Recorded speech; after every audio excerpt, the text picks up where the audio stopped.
వి gold trusted gold buyers మీరు తాకట్టు పెట్టిన బంగారాన్ని విడిపించి ఈ రోజు ఉన్న మార్కెట్ ధరకు కొనబడను 7771077720.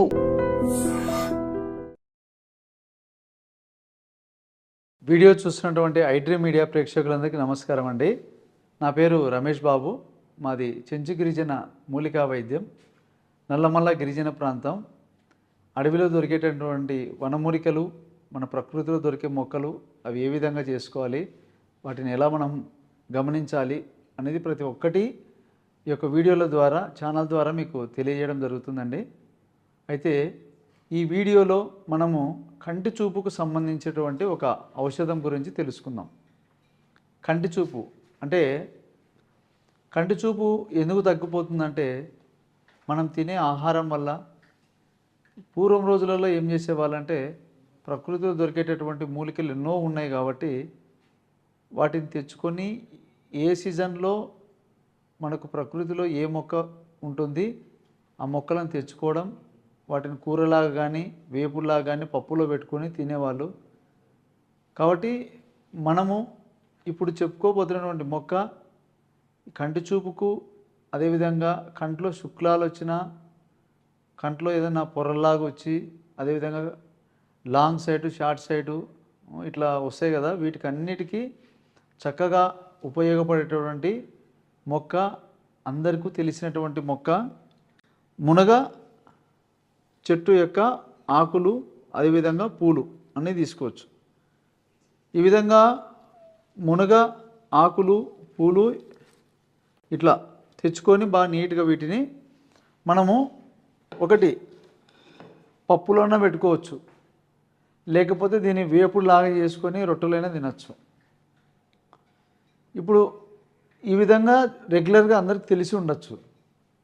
ఇలా కాకుండా మనకు కంటిన్యూగా ఒక కోర్సు లాగా వాడాలన్నా, ఇప్పుడు ఈ యొక్క కంటి సమస్యలు ఏమేమి ఉంటాయంటే, ఒకటి కంట్లో శుక్లాలు కానీ, కంట్లో పొరల్లాగా రావడము, ఇట్లా రేచీకటి కానీ, అదేవిధంగా కంటి బలం తగ్గిపోయి దూరం చూపు దగ్గర చూపు తగ్గిపోవడం, ఇట్లా వస్తుంది కదా సమస్య.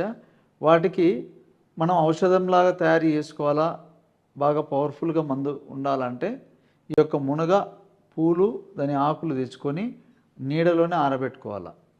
నీడలో ఆరబెట్టుకొని పొడి తయారు చేసుకోవాలి. ఈ పొడి తయారు చేసుకున్నాక వీటిని ఏం చేయాలంటే, ఈ పొడిని మనం ఒక 100 గ్రాములు చూర్ణం అయితే, మంచి తేనె, ఒరిజినల్ తేనె తీసుకొని, తేనె కొద్దిగా దానికి సరిపోయినంత తేనె తీసుకొని దానిలో వేయాలి. వేసి బాగా కలపాలి. ఇది ఒక ప్రాసెస్.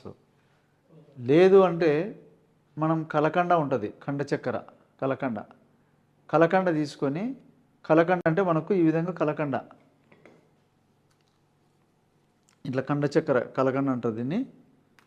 ఈ విధంగా కలకండ తీసుకొని ఒక 100 గ్రాములు చూర్ణం అయితే, కనీసం అంటే ఒక 100 గ్రాములు కలకండ తీసుకొని ముందుగా ఏం చేయాలంటే ఒక బౌల్ తీసుకోవాలి.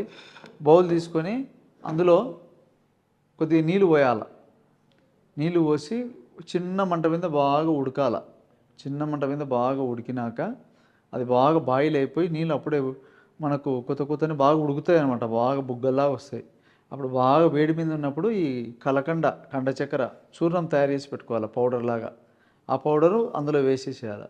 వేసి బాగా మనం స్పూన్తో కలుపుతూ ఉంటే అదేమవుతుందంటే ఒక మిశ్రమంలాగా, మన జిలేబీ పాకు కదా ఎట్లయితుందో ఒక పాకులాగా తయారవుతుంది అనమాట. ఆ పాకు అయిన తర్వాత ఆ పాకులో ఏం చేయాలంటే, ఇప్పుడు మనం ఆల్రెడీ మునగ పూలు, మునగ ఆకు అంతా తెచ్చి పెట్టుకుంటాం కదా, తెచ్చి బాగా నీళ్ళలో బాగా కడిగి నీడలో వేస్తే బాగా ఒక పట్ట మీద బాగా ఆరుతుంది.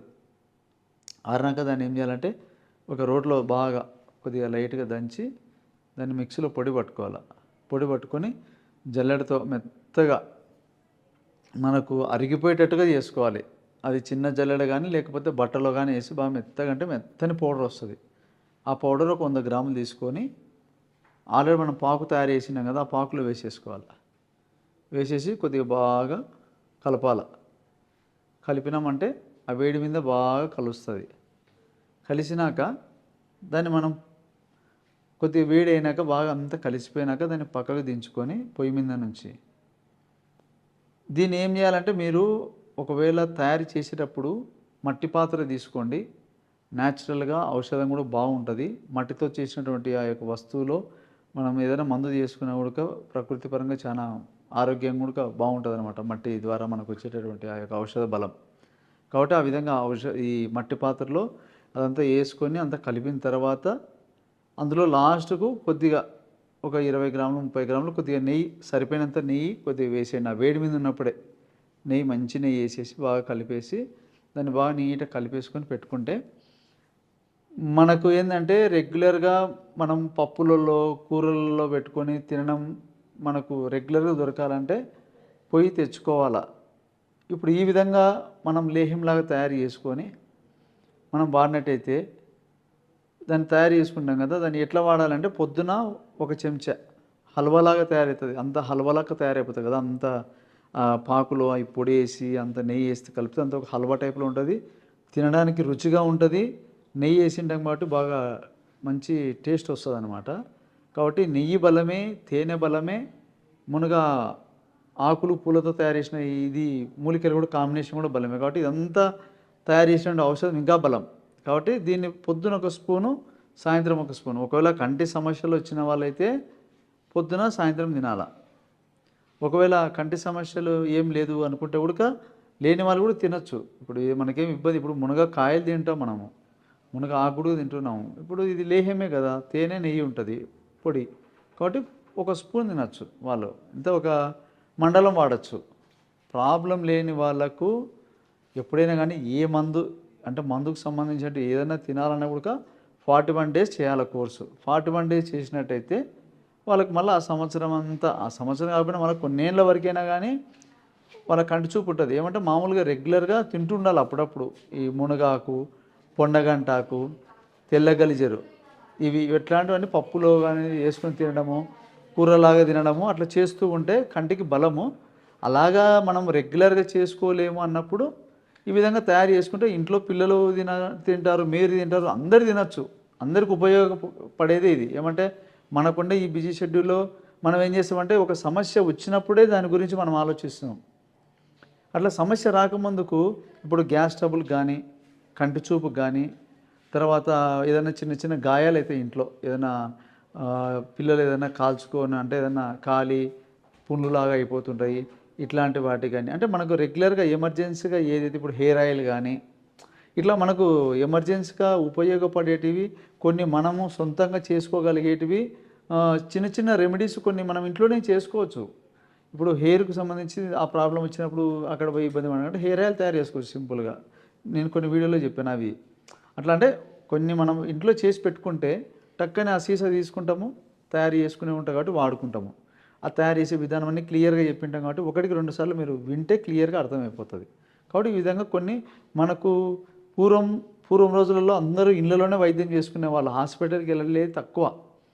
ఏదో పెద్ద ఎమర్జెన్సీ కేసు అన్నప్పుడు మాత్రమే ఏదో పోయేవాళ్ళు. పెద్ద పెద్ద రోగాలు జబ్బులు వచ్చినప్పుడే చిన్న చిన్న సమస్యలన్నీ ఇంట్లోనే చేసుకునేవాళ్ళు. మన పెద్దలు కూడా ఇప్పుడు మనం తినే వంటలలో ఒక రసం తయారు చేసుకుంటే రసంలో అన్ని రకాల రుచులు ఉండేటట్టుగా కారము, ఉప్పు, వగరు, తీపి, చేదు అన్నీ కలిసేటట్టుగా దాంట్లో వేస్తారు. కాబట్టి రసం తింటే ఆరోగ్యానికి చాలా మంచిది అంట. అట్లా మనము న్యాచురల్కి మళ్ళీ మనం రావాలా ముందుకు. మనము పూర్వం రోజులలో ఏదైతే బేస్ ఏదైతే మనము పెద్దలు పాటించేవాళ్ళో వాటికి రావాలంటే మనం ఇట్లాంటి చిన్న చిన్నవన్నీ తయారు చేసుకుని ఇంట్లోనే మనం వాడుతూ ఉంటే మనకు ఈ యొక్క ప్రకృతి వైద్యం అనేది మనకు దానిపైన ప్రేమ, ఇష్టం అనేది పెరుగుతుంది. ఎప్పుడైతే మనకు ఆ ఇంట్రెస్ట్ పుట్టిందనుకో ఆటోమేటిక్గా మొక్కలపైన మనం అవగాహన తెచ్చుకొని వాడుతుంటే ఇట్లాంటివన్నీ మనం సొంతంగా తయారు చేసుకోవచ్చు. ఇప్పుడున్న జనరేషన్ పిల్లలకు కంటి చూపు తగ్గిపోతుంది, సైట్ వస్తుంది, ప్రతి ఒక్కరు అద్దాలు పెట్టుకుంటున్నారు. కాబట్టి అట్లా అద్దాలతో పని లేకుండా మనకు కంటి చూపు తగ్గకుండా ఉండాలంటే ఇట్లా మునగాకు కానీ, పొన్నగడ్డాకు, గలిజెరు ఆకు ఇట్లాంటివి ఉంటాయి. కాబట్టి ఈ మునగాకుతో తయారు చేసిన లేహ్యం మీరు తయారు చేసుకొని చక్కగా పొద్దున సాయంత్రం వాడండి. ప్రాబ్లం ఉన్న వాళ్ళైతే కనీసం అంటే ఒక 3 నెలలు కోర్స్ చేయండి. ఏదైనా ఒకవేళ అర్థం కాకపోయినా నా నంబర్కి ఫోన్ చేసినట్టయితే కూడా ఆ యొక్క ఔషధం గురించి క్లియర్గా ఇన్ఫర్మేషన్ మీకు చెప్తాను. ఏదైనా నన్ను కలవాలన్నా కలవచ్చు. కాబట్టి మీకు ఏదైనా ఔషధం ఒకవేళ పంపించమంటే కూడా నేను తయారు చేసినా పంపించగలుగుతా. కాబట్టి ఈ వీడియో, నేను చెప్పిన వీడియో మీకు నచ్చినట్టయితే లైక్ చేయండి, సబ్స్క్రైబ్ చేసుకోండి. మా యొక్క ఔషధాలు ఏమేమైతే తయారు చేస్తున్నామో ప్రకృతిలో దొరికే మొక్కలు అన్నీ ప్రతి ఒక్కటి మీకు నెక్స్ట్ ఇంకా వీడియోల ద్వారా మీకు అన్నీ తెలియజేస్తాను. కాబట్టి ఈ అవకాశం ఇచ్చిన ప్రేక్షకులందరూ నమస్కారం అండి.